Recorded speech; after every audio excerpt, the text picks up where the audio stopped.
Yes, thanks. Thanks everyone for joining us today. We're very excited to host this timely conversation on how best to integrate nature-based solutions for urban flood resilience within Indian cities. To give you introduction to the India Forum for Nature-Based Solutions, this was launched on the 29th of June 2022 at the World Urban Forum in Poland. The forum at large is a coalition of research, practice, and finance organizations that are working collaboratively to scale up the adoption of nature-based solutions to shape climate resilient cities and communities within India. So there are two sort of areas of focus of the forum. One is really looking at at the urban context, specific challenges that it poses to nature-based solutions. And second is working collaboratively with different types of organizations to see how we can mainstream solutions together. At present, our partners include a range of organizations, like I mentioned, within India.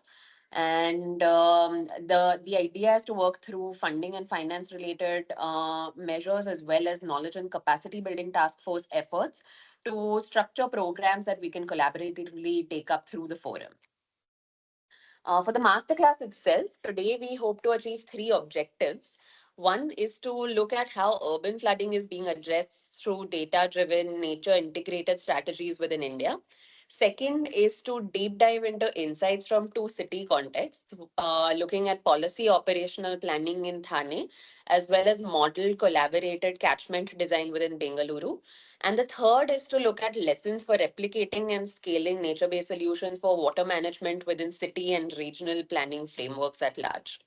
For the session today, we have Nitin with us, who's a senior program lead at CEEW. He has more than 19 years of experience undertaking research, consultancy, and training in water resources. And among other areas of work, his expertise includes river basin water accounting, institutional and policy analysis in irrigation and water supply management, as well as climate induced water risk assessment and wetland management. And we also have Hymavathi with us, who's joining from ATREE. She's a senior research associate there with a background in civil and environmental engineering, specializing in water management. She has a strong interest in remote sensing and GIS, focusing on their application in water resource management to improve practices and support informed and evidence based decision making at large. So just to also share a couple of house rules, we'll be starting the presentations with Nitin and then with Hemavati, followed by a round of Q&A. There's the Q&A box at on your screens. So for the audience that's here with us today, I would request you to please pose your questions and already kind of put them in throughout the session within the Q&A box. We have dedicated time after both presentations are complete to take up questions with each of you. And just a last note is that this session is going to be recorded and will be made available on YouTube, as well as the link will be shared to all of the participants who have registered for this today. So you will be able to access the session at a later date as well. With that, over to you, Nitin.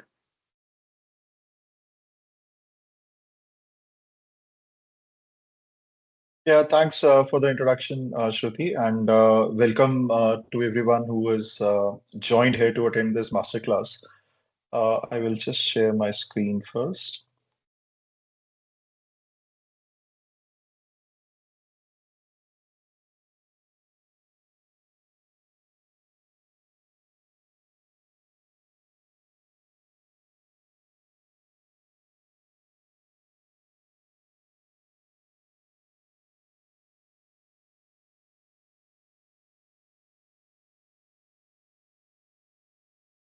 Okay, can any one of you confirm whether the presentation is visible, clear, and you can see in the presentation mode? It's visible. Yes. Okay. So, what I will be talking about is how we can manage urban floods with the angle of risk that we keep on talking a lot. And in the process, this urban flood management will also be covering aspects where the NbS plays an important role. So this is how the presentation will be.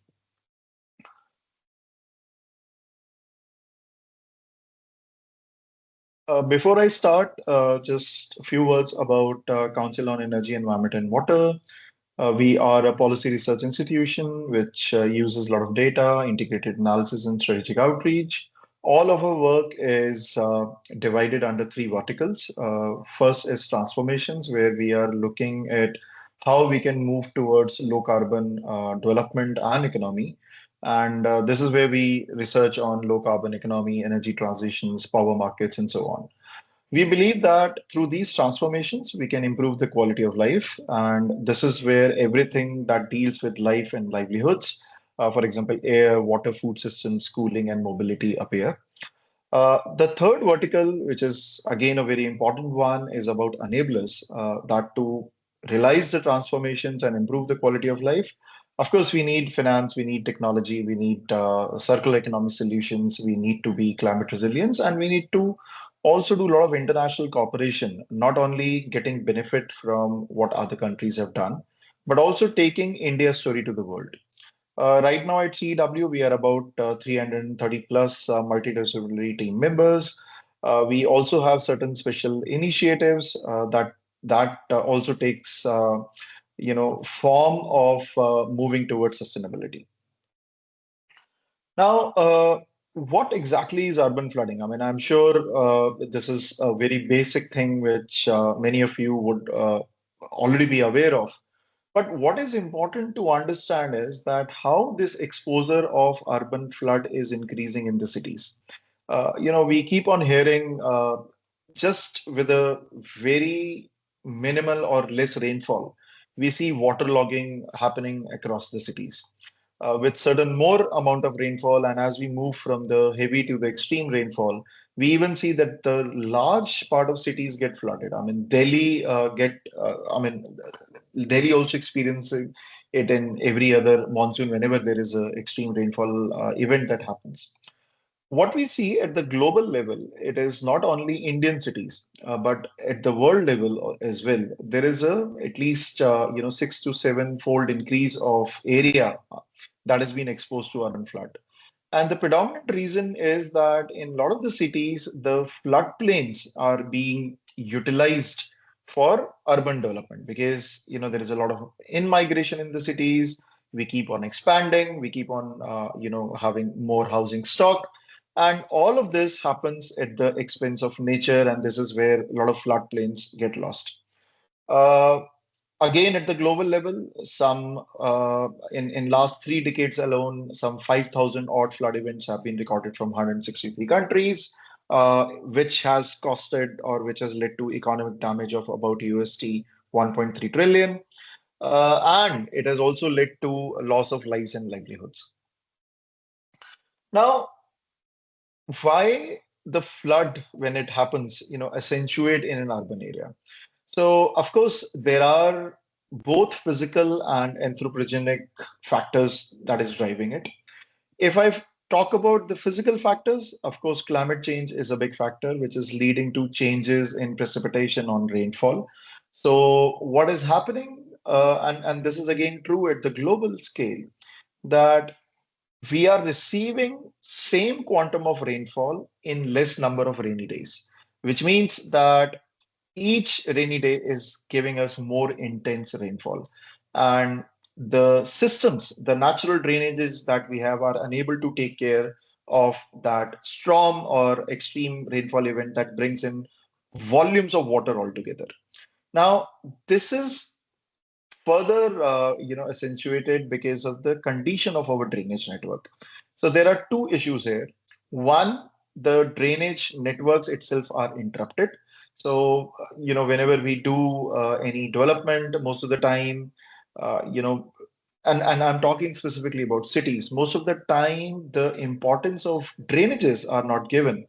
And this is also one of the reasons that many smaller wetlands and the water bodies in the urban areas are vanishing because the drainage that used to feed them has actually gone or being converted for some construction purposes. Now, this is one aspect with the drainage. The other is that it is insufficient. Now, these drainages or the natural drainages or even the constructed ones were, on the some assumptions considering the intensity, duration, and frequency of the rainfall. So we'll be coming to what does this IDF means. Now, they were designed considering what is the possibility of getting an extreme rainfall event and what kind of a flood volume it will generate. Now, with the changes in climate, there is a need also to revisit this IDF or the intensity duration frequency curve on the basis of which the drainages are designed. And then the factors which are accentuating are related to urbanization. So a lot of land use change is happening. We see that a lot of built up area is coming in the cities. Then there is a problem with both liquid and solid waste management. I mean, we are unable to take care of the wastewater that comes out of the cities. We are also unable to take care of the solid waste, including plastic, that the cities are generating. Now, if I try to situate all this in an in Indian context, what we see is that there is a significant change in the total rainfall that the country is receiving. And what we see is that the arid and the semi-arid areas are getting more rainfall. And the traditionally high rainfall area, for example, the Indo-Gangetic belt, the northeastern side of India, there the total quantity of the rainfall is decreasing. This is also accompanied by the changes in heavy rainfall days. So, as I was trying to explain, in certain areas, we might also be receiving the same quantity of the rainfall, but in lesser number of rainy days, which means that they are more intense. So, similarly, if you look at the map on your right, what you see is that the areas which are receiving more rainfall, they are also receiving in shorter days, but those days are giving more intense rainfall. And how it impact all of us? So almost 80% of the India population resides in these districts which are vulnerable to flood, cyclones, and droughts. And India has already suffered around 12 trillion rupees due to floods and storms between 1900 and 2023. So these are some big numbers that we see are in front of us. And the losses that has occurred in the last decade or so are very significant in relation to what has happened in the past. And similarly, when we talk about the impact of urbanization, so the built-up area has gone up by around 31%. Majority of our cities, they also lack separate stormwater and sewerage systems. So what happens is, one is the total absence of the sewerage system. So if I go by the numbers, I think around 50% of the city area, or let's say 50% of the urban area has a sewerage connection. And for rest of the cities, it just goes into the open drain. Similarly, the urban water bodies have been encroached upon. We see that a lot of it because of the land use changes, sometimes informal, illegal land use changes that happen, and this is how it also leads to reduction in the blues and the greens that the cities have. So, what we should do to make our cities resilient? I mean, on one side, we see that both physical and anthropogenic factors are accentuating the impact of flood. And on the other side, we also see that the climate is changing. So, what we should do to make our cities resilient to floods? So, we have come up with urban flood risk management action planning, which actually kind of prepare city administration to respond better to urban floods and also prepare them better to address that if a flood is going to happen. Now, what our action planning does, as I was trying to emphasize, we redo the rainfall analysis, especially revisiting the IDF curve, using, let's say, a past 50 years data and estimate the peak flow discharge. These are very important for the design of the new drains that might come up in the cities. Then we develop a urban flood risk index. So as again, you would like to recall, the title of the presentation was Risk Informed Planning for Urban Flood Management. And this is where this risk indexing is very important. So we select certain indicators which have a bearing on accentuating the impact of urban flood. Then there is a lot of stakeholder consultations that goes once the risk index is done. And then, of course, we try to come up with the recommendations based on the risk hotspot, or let's say the urban risk hotspot that we identify. These recommendations are again very grounded ones and are organized at short, medium, and long-term, kind of recommendations. Now, why IDF curve matter? See, what is happening is that as the rainfall changes because of largely due to the impact of the climate change, there is a shift in the way we receive the rainfall. So when we say intensity, it basically means that how much quantity of the rainfall we are getting, let's say per hour. Duration, how long that intensity remains. And then frequency, how often, that kind of a rainfall is expected. Now, if we have this information, if we keep on updating this information, it helps us with better planning. And that is why it is important that we revisit and re-prepare the IDF curves. And for the development of risk index, we follow the IPCC AR5 framework, which defines risk as a composite of hazard, exposure, and vulnerability. Vulnerability again is divided into sensitivity and adaptive capacity. So these are, certain elements which most of you are aware. I'm not going to explain it in detail. Whosoever is interested, please refer to some of our publications, including the work that we did for Thane on urban flood management. So there you will get more details on what these various component means. Now, I will straight, after covering the context and the reason why the risk-based, management is important, I will now present one example of the work that we did along with the Thane Municipal Corporation.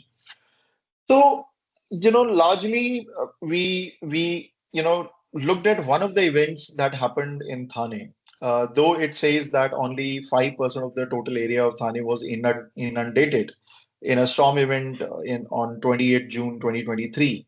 But these were the areas which were at the core of the city. So if you look at this map, so a lot of built up area you will see was inundated because of the flood event that has happened. And a lot of the areas which are actually under forest or agriculture, there we didn't had this issue. So what it actually communicate is that it's the people staying in the city who gets affected the most, whether in terms of their mobility, whether in terms of access to the services, and the inconvenience that it can be caused. So what we did, because this is what we kind of saw from the previous slide. What we did is we re-estimated the IDF curve of Thane. And what we came to know about is that a rainfall intensity of 43 millimeter per hour can be expected every alternate year in Thane. Now, this was very important for the Thane Municipal Corporation because the way they were designing their drainages in the past was based on different assessment, which showed a lesser rainfall intensity. So clearly, what we came up with the new IDF analysis was increase in the rainfall intensity.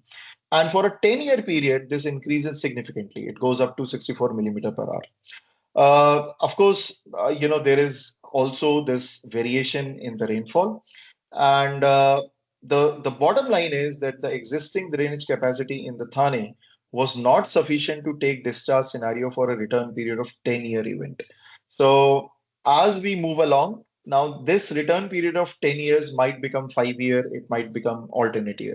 It depends how the rainfall will change further in the future.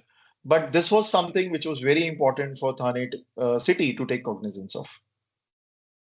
Then to estimate the urban flood risk index, I told about the three different components. So just to briefly, kind of apprise you all. So hazard is any event that can happen. So for example, a rainfall event, a flood inundation, or a waterlogging that might happen.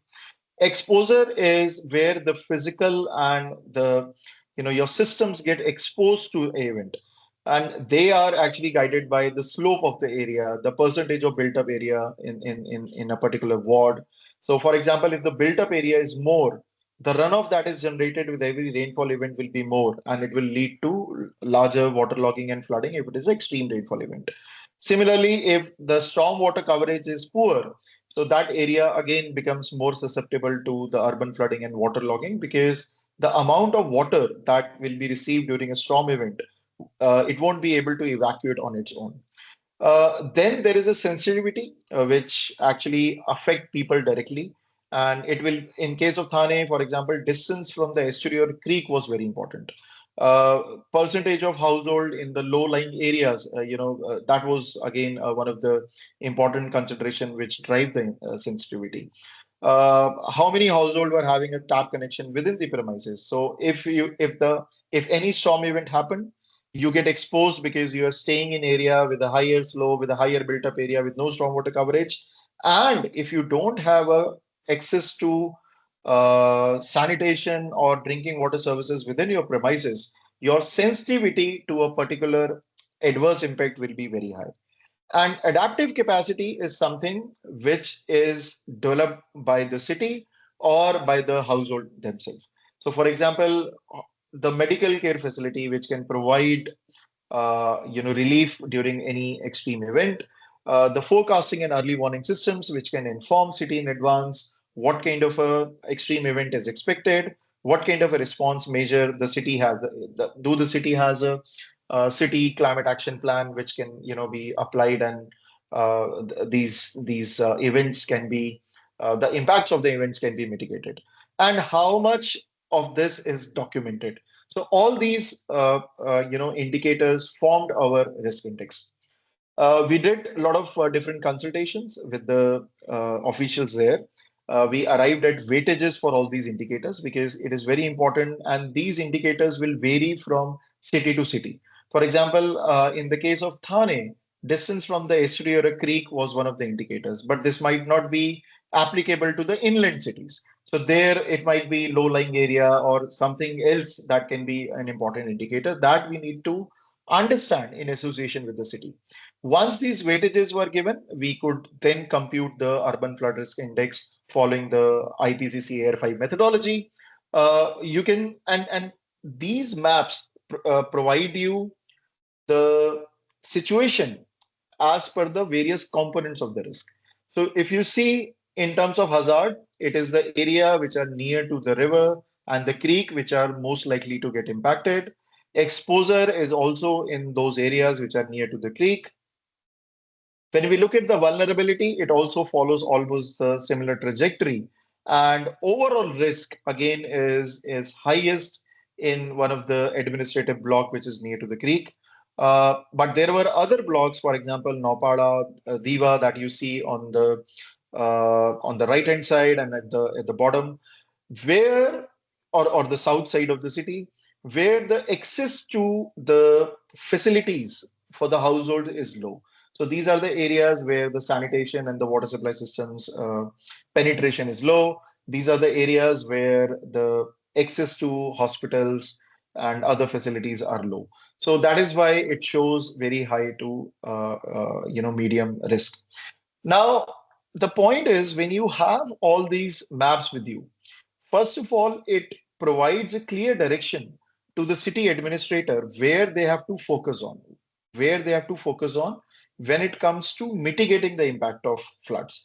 Now, why this is important? Because cities, most of the times, they deal with limited financial resources. So that is why for them, it is very important to prioritize the interventions. And such assessments help them in prioritizing those interventions. We also identified what were the various factors leading to the higher hazard exposure and vulnerability.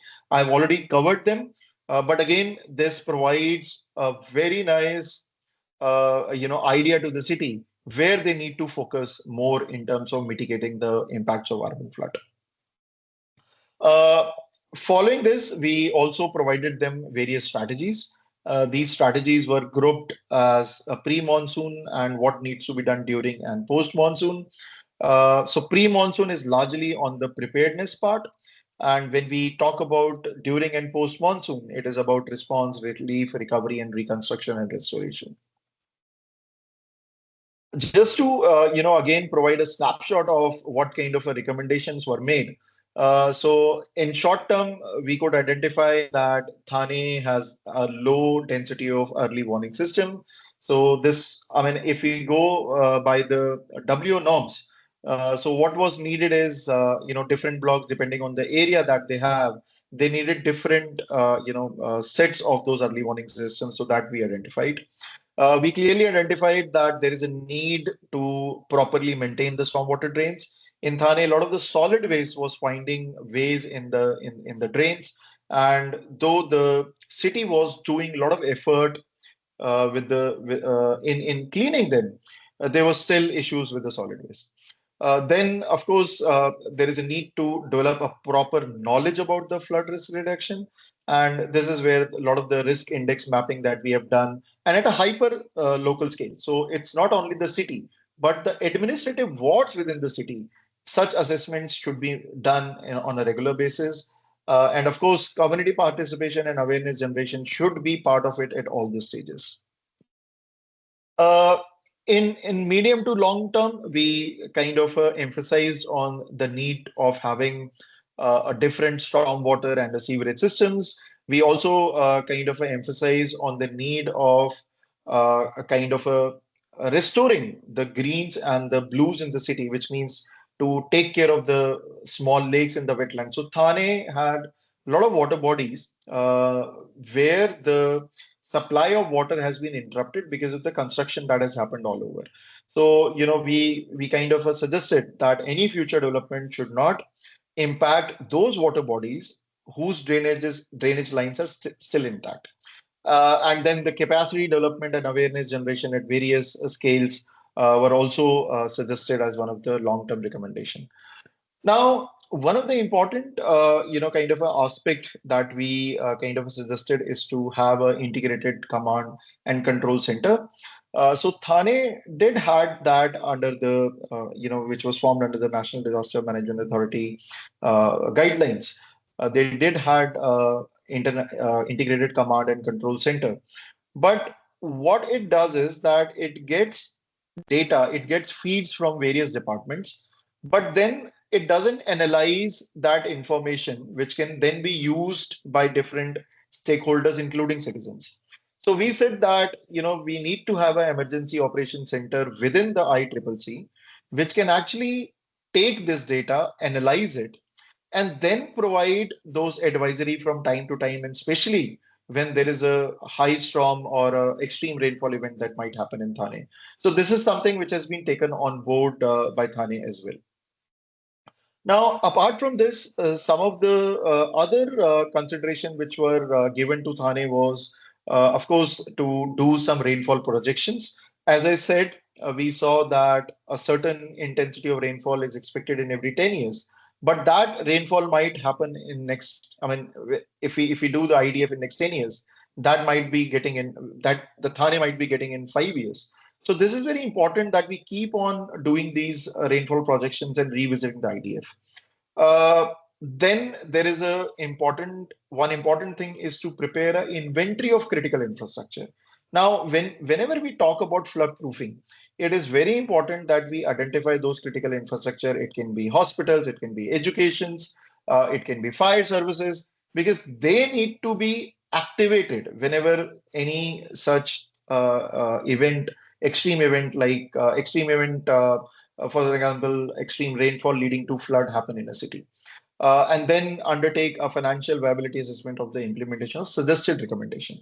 So these are the recommendations, but of course, we need financing to implement them. And that is where the risk indexing that we have done will be very helpful for the city.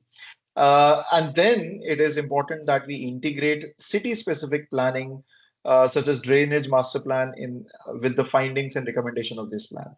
So if the existing plans in the city doesn't take cognizance of what is highlighted in the flood risk management plan, then again it might not make a lot of impact on ground. And this is where we have to be very careful. And effective solid waste management with emphasis on community participation and sensitization is very important. This not only will protect the existing water bodies that act as a cushion when an urban flood happens, but it always ensure that even during the extreme event, the impact of waterlogging and flooding is not felt by the entire city. Now, one of the interventions that we thought would be can be done in a short term was to come up with a campaign to apprise citizens that how important it is for them also, to take care of the solid waste that they generate within their premises. It should be segregated, not dumped in open, and it will help them when any extreme rainfall event happen in the future. So these are some of the posters that were developed out of the campaign, and they were kind of put everywhere in the city.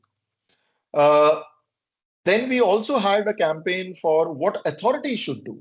So, for example, the sewer cleaning has to happen on a timely basis.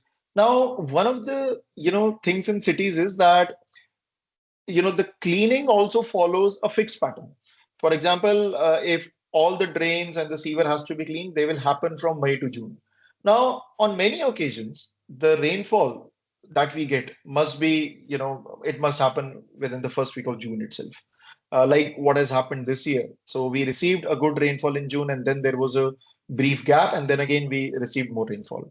But that that cycle of doing it from May to June also needs to be revisited.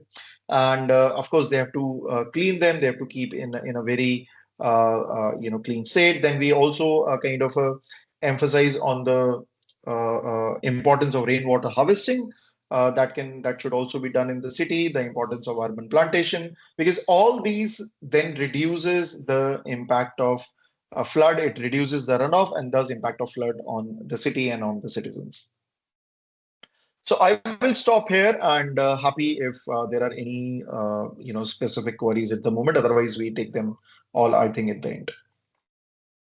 Yeah. Thanks a lot, Nitin. I think a very comprehensive risk assessment framework. There are questions in the chat already, but we'll take them maybe after Himavathi's presentation, if that's okay. Yeah. So over Yeah, to I you, think that's fine. Himavathi. Okay, perfect. Thank you. Over to you, Hemavati. Now we'll be deep diving into more of a catchment scale approach, looking at Bengaluru as a case and the implementation of nature-based solutions as a potential solution for urban risk resilience. So, Hemavati, over to you. Thank you, Shruti.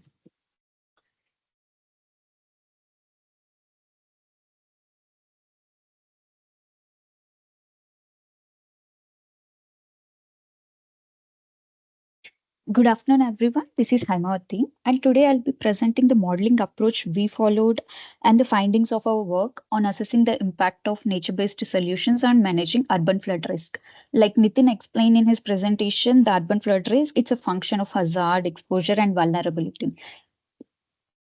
These are our team members who have contributed in this project. Before we deep dive into the modeling approach, let's look at the data reported by different government agencies. IMD has reported that Bangalore urban district has experienced 282 heavy and 14 very heavy rain events per year on average in a span of 5 years. And KSNMDC reported 1,167 flood events in a span of 7 years, and they have identified 372 vulnerable zones. And because of these floods, we also see rise in waterborne diseases. When we look at the impact of these frequent flood events, it has both direct damages and indirect damages, each with significant implications. Direct damages are like the immediate effects, which are often visible and quantifiable, like cost of repairs or losses incurred by business, including damage to buildings, roads, vehicles, utilities, or other infrastructure. But when it comes to indirect damages, these are less visible, but often more far reaching. These include disruptions to transportation, public services, reduced property values in flood prone areas, health impacts due to waterborne diseases, psychological stress among affected communities, and also long term economic stagnation. All these damages highlight the complex and multi layered consequences of urban flooding. Like Nitin explained in his presentation, the causes of urban floods, it's more or less similar here also. In Bengaluru, we have inadequate stormwater drainage network, and because of climate change, we are seeing unprecedented rainfall. And there is this encroachment of stormwater drains. Like encroachments along stormwater drains significantly obstruct the natural flow of water. This also reduces the carrying capacity of the drains and lead to backflow during heavy rains. And there is also this unplanned urbanization where rapid and unregulated urban expansion often outpaces infrastructure development. When I say outpace, it means the construction of roads, buildings, or other impervious surfaces without corresponding, upgrades to drainage systems leads to water stagnation and flooding. Like Nitin explained in his presentation, in floodplain limit, there are developments happening. And there is this one more reason, clogging of stormwater drains. These are the most common and preventable causes of urban flooding in Bengaluru. Silt, solid waste, construction debris, plastic waste especially frequently accumulate in the drains, which obstructs the flow of water. And these blockages can render entire drainage system ineffective, especially during monsoon seasons when the volume of runoff is very high. And there is sewerage system. When I say sewerage system in stormwater drains, it means larger sewer pipes laid inside the stormwater drains, and also untreated wastewater is being discharged into these open stormwater drains throughout the year, giving these drains a perennial character. Also, during rainfall events, the combined flow exceeds the design capacity of the system, causing overflows. This practice also pollutes local water bodies and spreads waterborne diseases. Because of all these reasons, we are describing urban flooding as wicked and complex problem. Like it's not just the technical challenge, but it also difficult to define what which is constantly evolving. The Venn diagram here shows three intersecting domains like that define wicked problems. One is uncertainty, which means unpredictability in weather patterns, land use changes. It also includes data gaps and limited modeling precision. Value divergence, we have different stakeholders like residents, urban planners, developers, policymakers. All these often have conflicting priorities. Means while some prioritize infrastructure development, others like advocate for environmental conservation. These values make it hard to reach consensus on what kind of flood solutions should be implemented. And there is this complexity, means this flooding is influenced by multiple interrelated factors like land use, topography, drainage systems, social vulnerability, and governance. And at the center, we have WIT because it's shaped by all these unpredictable environmental conditions, conflicting stakeholder interest, and a deeply interconnected system. It can't be like solved by engineering alone. It needs collaborative, adaptive, and inclusive approaches. And nature based solutions will play a major role in this, and when it combined with governance and community engagement. We have done systems thinking approach, keeping water as the center element. And in the center of this problem is water. When it rains heavily, it can lead to flooding, contaminated water, and health risks. We also mapped who are all get affected. And all these are interlinked. And different people are also affected in different ways, like elderly people, children, people with disabilities, low income families. They suffer more if they live in flood prone areas or those who have fewer resources to recover. We also mapped actors and stakeholders. We have these government agencies who are responsible for managing water and floods in the city. This whole picture shows us that this flooding is not just about rain or drainage. It's a big system of people, places, nature, and institutions sh- like needs to be linked together. Solving it needs teamwork across all levels, like from government to communities. We have all followed Christian's risk triangle framework, which is also similar to IPCC AR5 framework, which which says urban flood risk is a function of hazard, exposure, and vulnerability. we have developed this flood risk mapping, and we have considered three components, which is hazard, vulnerability, exposure as per Christian's triangle. And in hazard, we have the element flood depth, and in vulnerability, we have considered elevation, slope, and roads. And in exposure, we have considered population density, female population density, built up density, hospitals and schools, and we have taken the help of GIS tools to come up with the flood risk map. And for hazard assessment, we have taken the data like meteorological data, which has precipitation. KSNMDC has provided us 30 years of rainfall data, and thematic layers, LULC, drainage network geology we have developed, and geomorphology, soil and lineaments, we got it from KSRSAC, KGS, and hydrology data. We got primary stormwater drain network, and we have used inundation depths for validating the model. And satellite data, we have used Sentinel-2 for mapping LULC, and 10 meters DEM we procured from NRSC Bhuvan. And we have done the statistical analysis to come up with the return periods. We have used tools to do the statistical analysis like HECDSS, which stands for Hydrologic Engineering Center Data Storage System. This software we have used to import the rainfall data into it, and the output will be .dss file of the same rainfall. This .dss file will be inputted to the SSP software, which is statistical software package, where we can do all the return periods. We don't have to do all Excel sheets. We just have to input our rainfall data. There itself, we can filter it. And we have done the Gumbel's distribution, and we have got our 10-year return period. And this rainfall we have inputted into the hydrologic model. In hydrological model, we have inputted all the base data and the calculations, whatever we have done. And the output of hydrological model we inputted into hydraulic model to come up with the flood inundation map. In this modeling approach, we have done hydrological and hydraulic analysis. We used this to assess urban flood hazard, which is caused by 116 mm of rainfall, which is a calculated value for a 10-year return period using Gumbel's distribution. We have also validated the results, like we have done Recce survey, and we have used a citizen science approach, because getting data from government, it took some time for us. So by then we have to close the project. So we have used these two approaches, and we have validated the model. We got coefficient of regression R square is equals to 0.75. To run the scenarios, we have assessed both structural and non-structural interventions. In structural interventions, we have assessed gray, green, and blue. In non-structural interventions, it's like land use planning, if zoning can be done with restricted or prescribed uses, flood forecasting, early warning, or emergency response.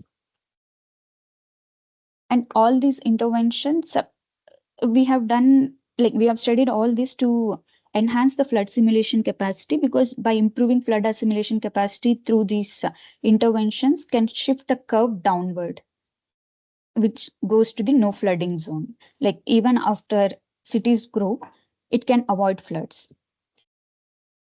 We studied 9 nature-based solutions in total, and we have selected 2, which are green roofs and recharge wells, to assess their individual and combined impact on flooding. The reason why we chose these 2 was to create a multi-level water management system. Like green roofs would absorb rainfall and slow down the surface runoff, while recharge wells would capture the remaining runoff and infiltrate and recharge the shallow aquifer, and whatever is remaining will be directed to the existing stormwater drain network.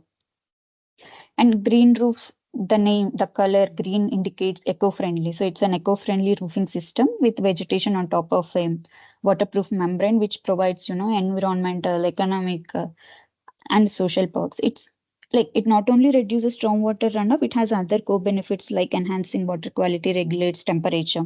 And literature also reported a 54% reduction in runoff on an average when green roofs are implemented. Recharge wells also offer a decentralized solution for sustainable water resources management. It also has co-benefits. It also has co-benefits like groundwater replenishment, improved water quality, sustainable water resource, mitigating land subsidence. This allows water to percolate, and thereby it aids the shallow aquifer recharge. Like it's very important for a city like Bengaluru, which has an increased runoff. We have run 7 simulations. First one is where we have tried simulating like dredging the lake by 1 meter. Let's say assume lakes can be act as a flood control units.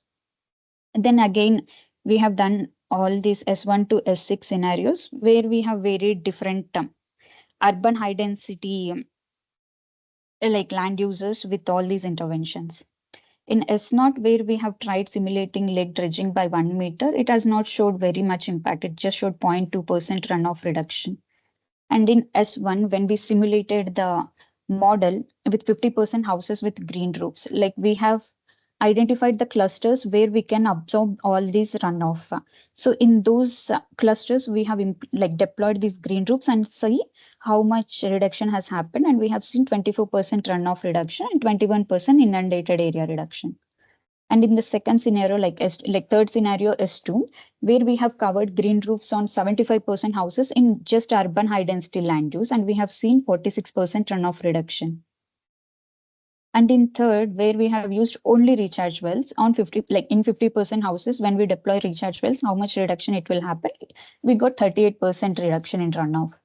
And in S4, where we have deployed 75% houses with recharge wells in urban high density land use, we got 54% runoff. And in fifth scenario, where we have used combinations of this, suppose if a house has a green roof with a recharge well, how much reduction it will happen? So in that case, in urban high density land use, we have covered 25% of the houses with green roofs, and the same houses also will have recharge wells. So in this case, we have seen reduction in 45% in runoff reduction. In S6, where we have like 37.5% with green roofs, and the same houses, if they have recharge wells, we got 59% runoff reduction.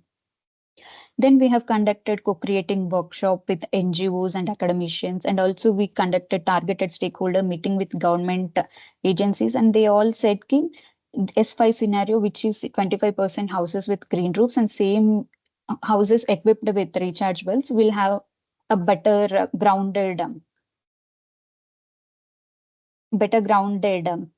I think, because these green roofs compete with solar panels, and also we have to check for structural stability. So they said case S5 scenario works well. So for that scenario, we have run the flood hazard, where we have mapped into 4 classes: low, moderate, high, and very high, only for Yelahanka subcatchment. We have done the flood vulnerability, where we have considered 3 elements: elevation, types of roads, and we have assigned weights based on the secondary literature. Even for flood exposure also, we have considered population density, built up density, schools, colleges, health infrastructure, and assigned weights based on the secondary literature. And finally, we have done multi-criteria analysis, and we have mapped the flood risk. Now that we have the results, BBMP Climate Action Cell, they have called for proposals in implementing these solutions. So the way forward will be pilot implementation. Currently, BBMP Climate Action Cell, they have shortlisted 10 wards in 4 zones, but none of them are falling in Yelahanka subcatchment. So we are waiting for them to roll out this phase 2. Thank you.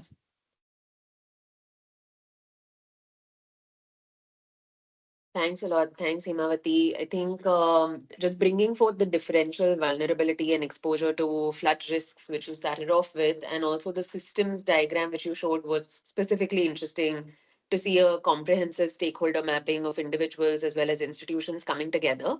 I just have a quick question, and then maybe we can move on to Nitin's presentation as well. When you were explaining the different scenarios, and you mentioned this as well, the green roof simulation which you showed, have you thought about how it might work with structural deficits in case of retrofits? And similarly, I think for the recharge wells, how does this really relate to the larger hydrogeology of the subcatchment? Is there like an aquifer mapping study which has been done, of which this is based? So just a broader question to get started. So yeah, when we have deployed green roofs, we have looked at the effective area. Effective area, like suppose 100 square meters of a plot is available, in that building is of 60 square meters. In that, we are just asking 40% should be covered with green roofs. And regarding this aquifer mapping, we haven't studied anything. That we have to do an in-depth study, because the scope was very limited in our project, so we couldn't go deep dive. Okay, understood. Thanks, Hymavathi. Nitin, also just a broad question to get started.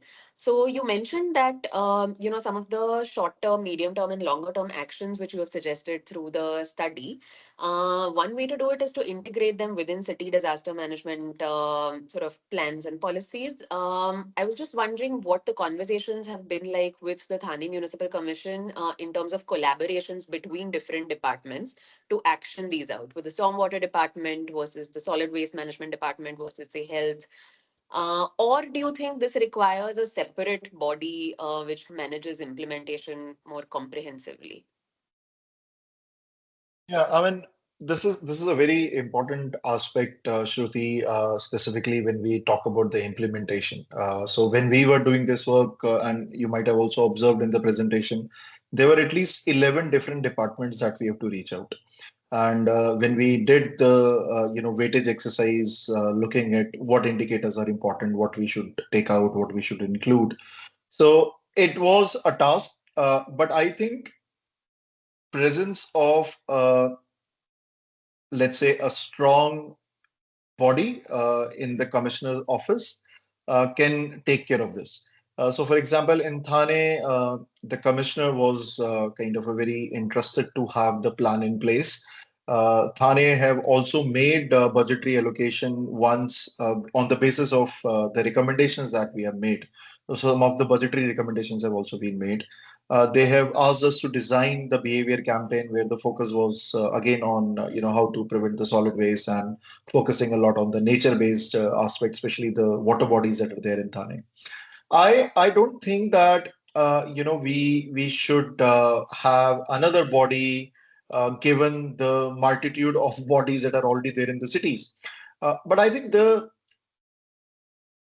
in terms of implementation, there is need to have some kind of a response unit within the commissioner's office.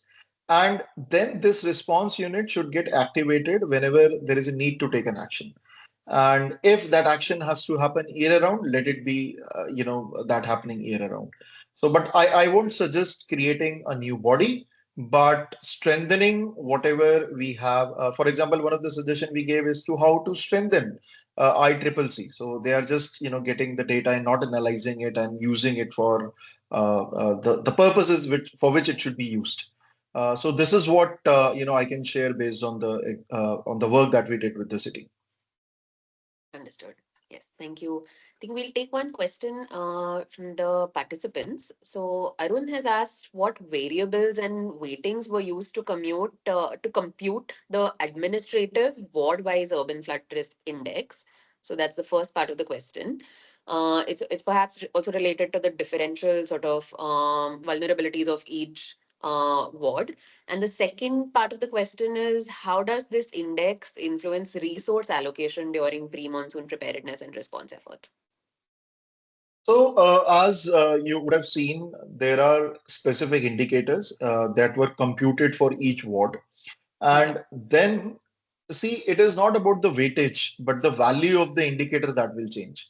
Because if access to drinking water and services and sanitation is important for me, it is important for you, it is important for everyone. So there is no difference. I mean, the difference will be in terms of penetration. So, for example, I explained some of the wards which were having high risk.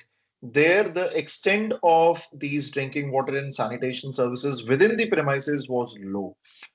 The then the as I said, the difference will largely be because of the different stage of development these wards are, and the weightage will only signify which of the indicators or factors are important in comparison to the other. And once we have this index in place, it tells you which are the hotspot where you should be prioritizing the investments. And within that particular administrative ward, which are the indicators that are actually driving the risk very high. So I have shown one table which clearly mentions those factors. And on the basis of identified factors, municipality then can take a decision what needs to be done in order to mitigate the impact of floods. Okay. Thank you. A follow-up question to that would be, and since you already mentioned that there have been budgets which have been allocated on the basis of some of the strategies which were suggested, What are some of the financing strategies which have been recommended through this study, or which you've spoken about with the municipality to sustain long-term flood risk management in Thane? Is one question. And maybe you could also elaborate a bit on if you've had conversations with regards to, procurement or, other such topics as next steps when it comes to actioning of the strategies. See, we identified the funding sources, but they were largely the current schemes or the policies that are active, whether at the national level or at the state level. So, how that can be leveraged. Now, for financing, specifically private financing, now this has to be linked with how the climate resilience will improve once this, let's say, whether whether the structural or any non-structural recommendation is implemented. And this is where the financing can be, drawn. So we have not given any specific models. For example, nowadays, there are these blended financing options. There are also these direct investments that can be made. There are these, debt for nature swaps. I mean, so there are, and then there is hybrid annuity model, which National Mission for Clean Ganga is following. National Clean Ganga is following for constructing of the sewerage infrastructure in the Ganga cities, where 40% of the cost is given to them in advance, so that they make total investment for the project, and rest 60% is given as an annuity over 15-year period when they also have to operate and maintain the system. So this brings in the private financing because I'm de-risking their investment and also ensuring that the infrastructure which is created becomes sustainable in long run. So these are some of the things which we didn't wanted to include in the plan, because then, see, plan is one thing, and then you need to have uh, let's say an implementation roadmap, and all these things will become important when you have an implementation roadmap, that what are the things that you would like to take up now and in the future. So this is what I can share based on our experience with the city. Thank you. Thanks, Nitin. There's a question for Hymavathi. In terms of adaptive capacities, there were indicators for the urban local body, but the adaptive capacity for citizens wasn't really highlighted other than for waste management aspects. So, were there conversations that you've had in terms of how to build citizen capacities when it comes to maintenance? I do know that there's a section on maintenance within, the larger report that you're developing. Could you maybe elaborate on that, Hymavathi? Is that question related to me? Because we have not considered adaptive capacity in our flood risk. In your flood risk, I would say maybe then, yeah, citizen engagement when it comes to adaptive capacity, for me, it's more from a maintenance point of view. When it comes to, looking at looking at actioning out a solid waste management strategy to make sure that that the drainage networks are free from any waste. And maybe Zeenath, yes, the question was from you. So did you want to clarify this?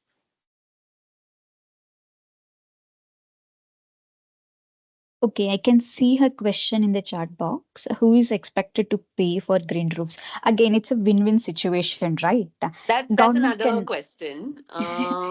Yeah, Okay, but we she can get to posed that in one a more minute. question. But in case you have any comments on what kind of citizen engagement was even undertaken to look at some of the development of the green roof systems, or the stormwater drainage infrastructure which you've spoken about, and if you've thought about how this could be integrated in the longer maintenance strategy to have more sort of resilient neighborhoods. Good. Right. So Yeah. see, even citizens also will be reluctant to retrofit their buildings with green roofs. Why they have to pay when they are paying taxes? Why they have to retrofit and using their money? So government can incentivize, like we have a compliance, right, for rainwater harvesting structures. For high-rise buildings these days, it's a compliance. You have to come up with a rainwater harvesting structure. Similarly, for green roofs also, if a house has a green roof, if they are adopting a green roof, they are deploying. If government can incentivize this, and if government can reduce, like provide subsidy in their property tax or something, they can maintain it in long term, and they'll be more interested in retrofitting their homes. Yeah. I think you answered her second question, but that's okay. Yeah, essentially what you answered is who is expected to pay for green roofs in Bangalore? What is the paying capacity and the willingness of people to pay for these catchments, and will there be subsidies? So that's all right. I was just wondering if there is a green roof policy also, which has been implemented or which is in the plan for Bangalore, and whether those conversations were had as well with the government. We are doing a similar sort of policy draft for Mumbai. Hence, I was curious to know. No, we are not working on policy related. Definitely, that's a recommendation if you look at our report. All right. Yes. Um. Yes. Just one moment. So, Hymavathi, there's a question for you. What are the identified research gaps post modeling, particularly in validating infiltration rates through recharge wells? And is ATREE planning for AI ML based runoff prediction tools to address this? Yeah, currently we have sparse to localized data on these water levels in recharge wells, which is making us difficult to validate these models. So only I'm saying whatever we have done, it's Yeah. all based on the modeling. Whether it's grounded or not, only when we do piloting we'll come to know. And currently, ATREE is not looking into like integrating AI ML based runoff prediction tools, but definitely we want to fine tune our model, but with the base data. Currently, that digital elevation model, whatever we have used, it's of a 10-meter resolution. But there are few more sensitive data available. We just want to integrate it and see. Like we want to increase the accuracy of our model. Okay. Understood. A question for Nitin. Have you seen a change post the IECs, or these have not been piloted yet, right? In relation to some of the waste management outreach material that you shared. Yeah, so the behavioral campaign that we run, of course, it was done. As I said, the posters were also, put up across the city, and because we ran it both for the citizens and for the state departments, and departments themselves, also carried out certain sensitizations in terms of, how we should be attending uh, to the issues that actually causes urban floods at a large.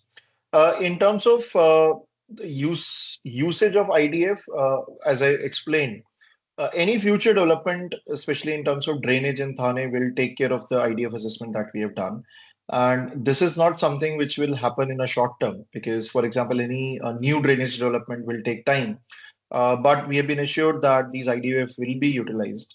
And if it takes longer to have those new drainages, we will again be revisiting the IDF because it will definitely be changing, let's say 2 years from now. So this is what Hmm. we have kind of agreed with them.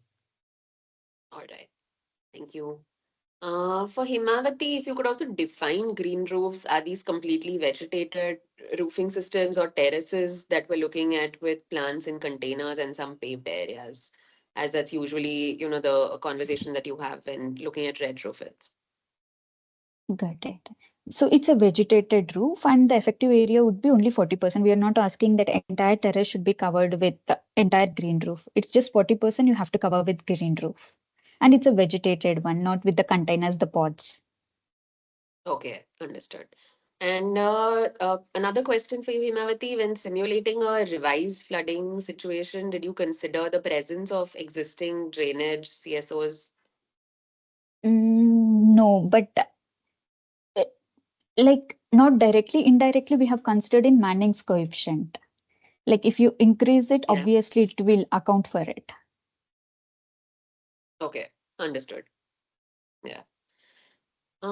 There was a question, Nitin, which is a little broad. If for people working on similar sort of urban flood resilience work in Gurugram and in other neighborhoods, if you could maybe highlight a couple of challenges that CEW faced in initiating the work in Thane, that could be useful to know.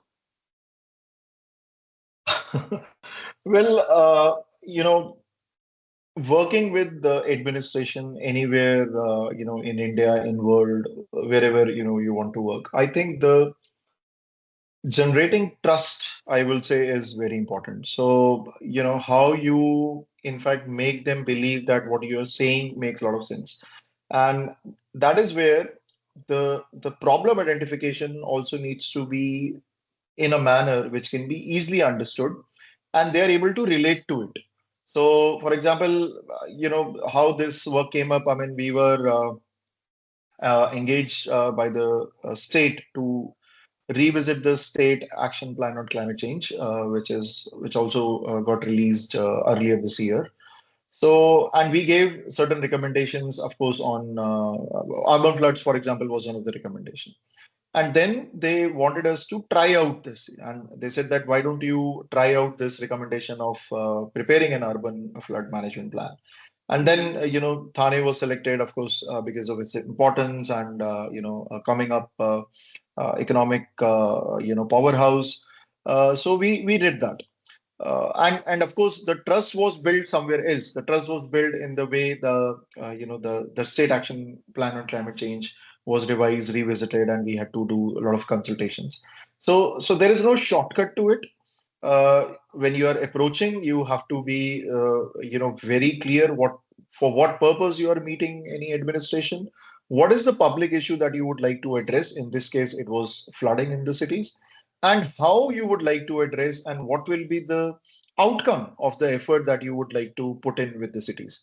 So if you are clear with these concepts, I'm sure any city will be more than happy to take anyone on board and work with them. All right, thank you.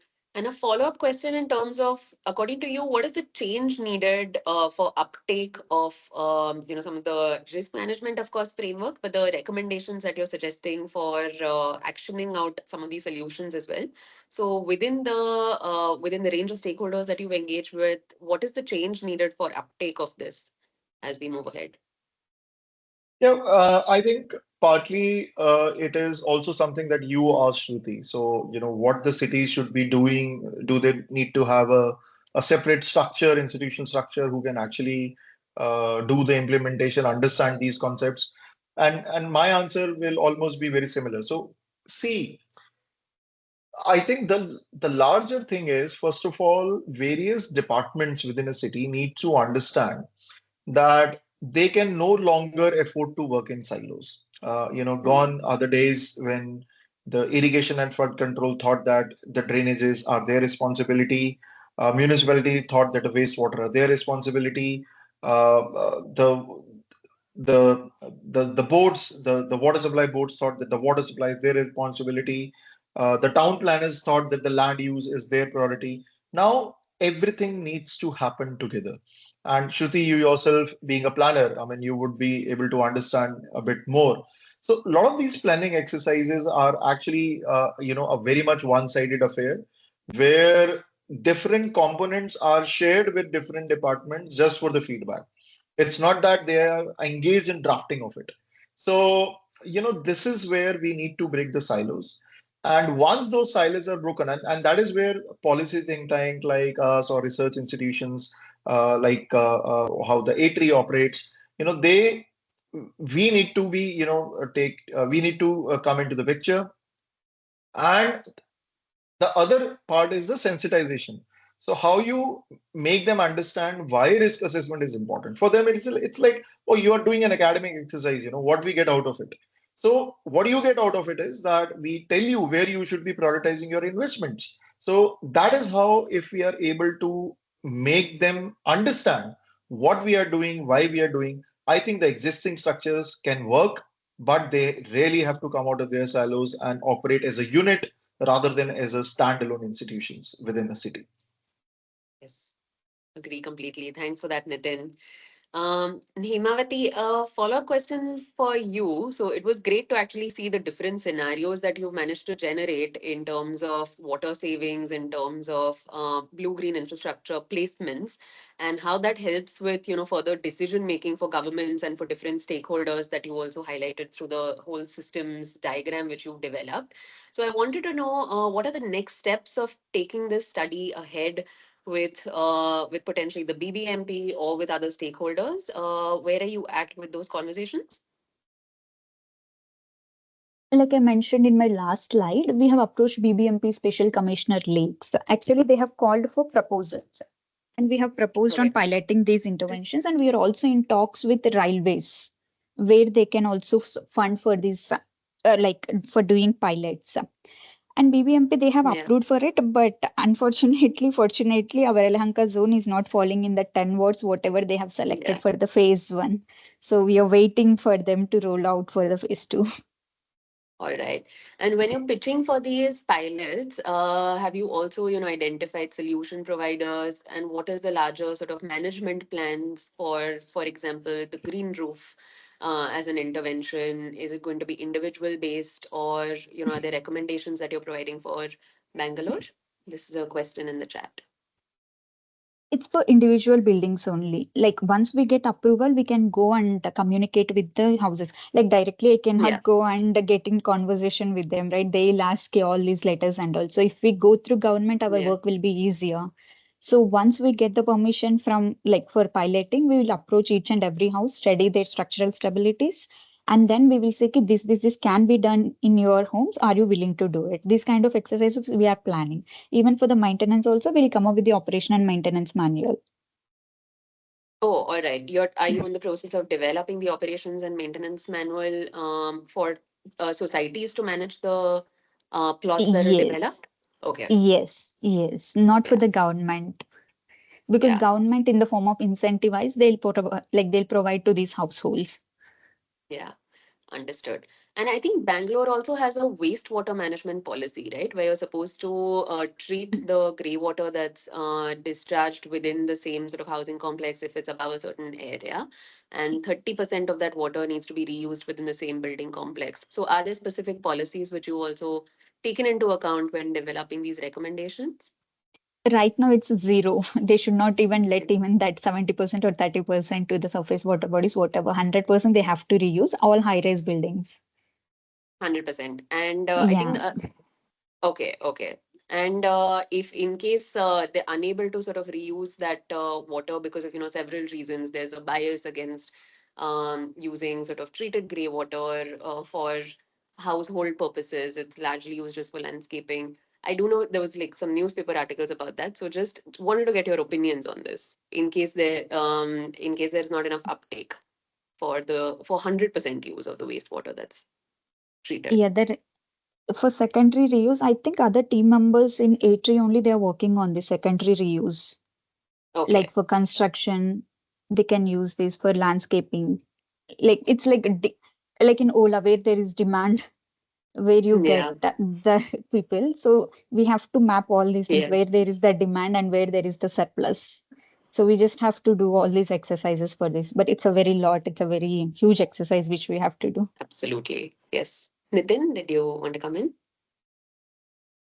Yeah, just on the reuse. So I would like to share with you at CEW, we have a very focused kind of a research ongoing in terms of how we scale up or how we integrate reuse within the water planning for the cities.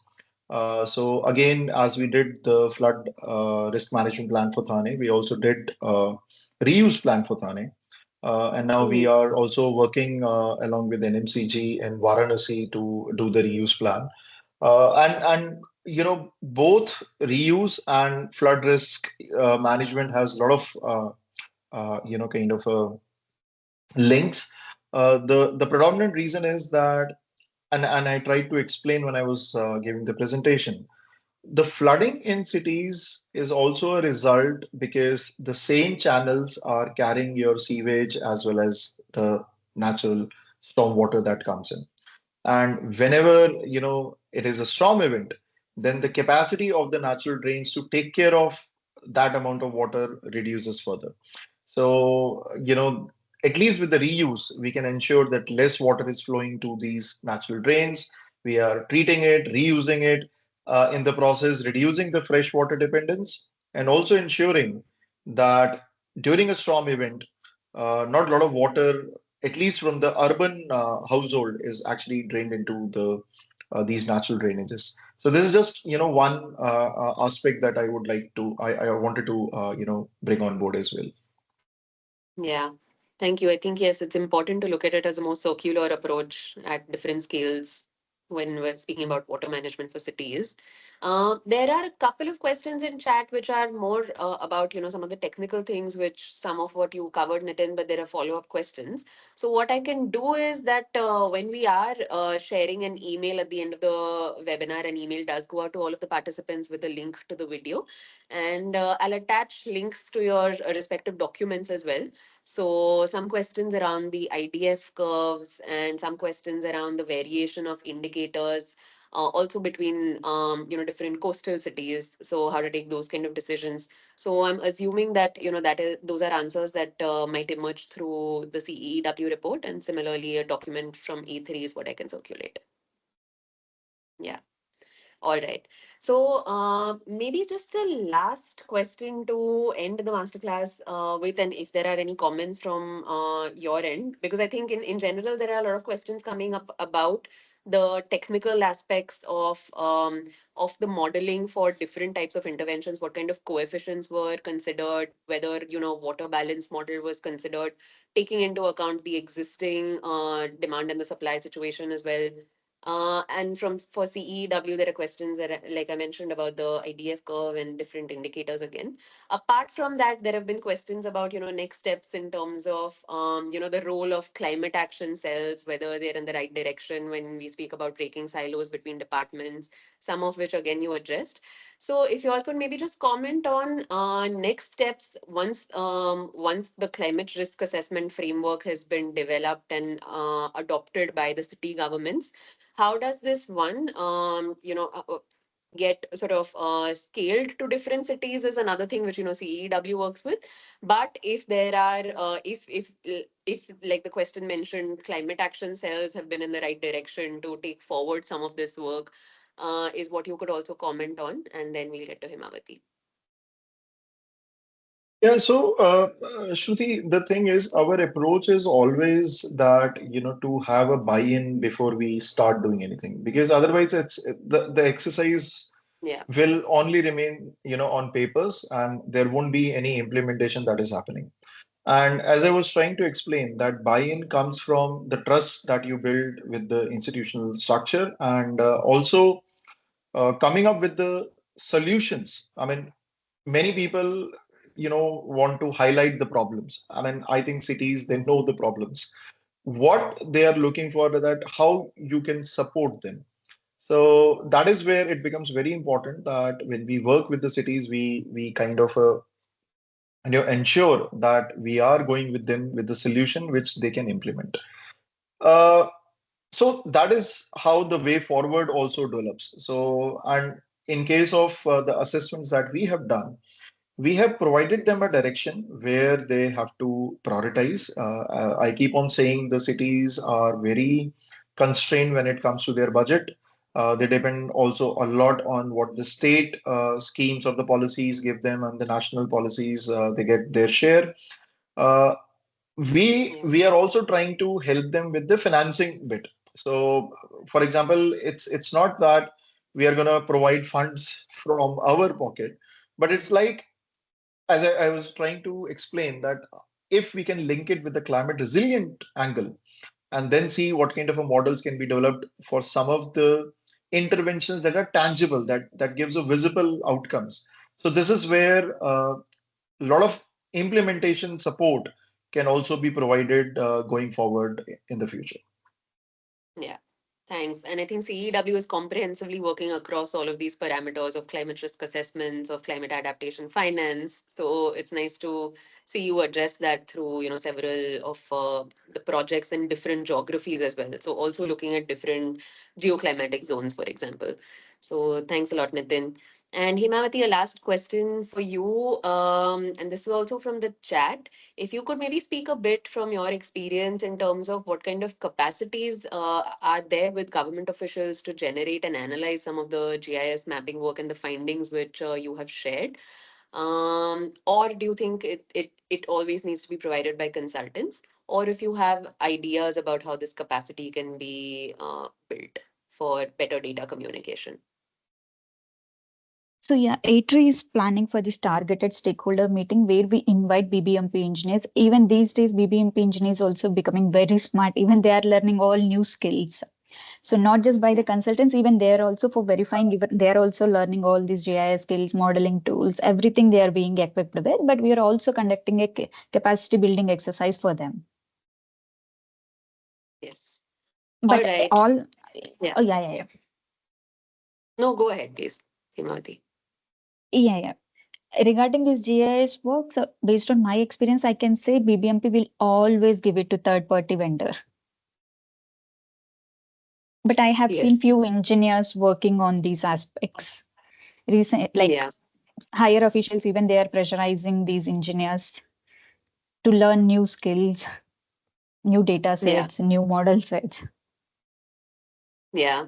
No, I think in Mumbai as well, through the environment department, we are hoping to, hire some of these capacities which are lacking currently within the larger teams. And I think similar actions are being taken through the Bangalore Climate Action Cell as well. So it'll be nice to see how some of the data related capacities can also be integrated within the larger job descriptions and just how those findings can actually inform a lot of the actions. So thanks a lot for that, Himavati. Thank you both for a very insightful session on urban flood resilience and a very timely session as well. Like I mentioned to the participants, we will be sharing a link to the masterclass soon as well as the different documents through which the presentations were developed today. So thanks a lot for attending the masterclass and do be in touch. Do watch out for the LinkedIn posts for the next announcement of the next masterclass as we move ahead through the India Forum for Nature-Based Solutions. Both CEEW and ATREE are partners at the forum as well. So thanks again, Nitin and Himavati. Yeah, thanks Thank everyone. you. It was nice to be part of this. Bye bye. Bye. Thanks, everyone. Bye.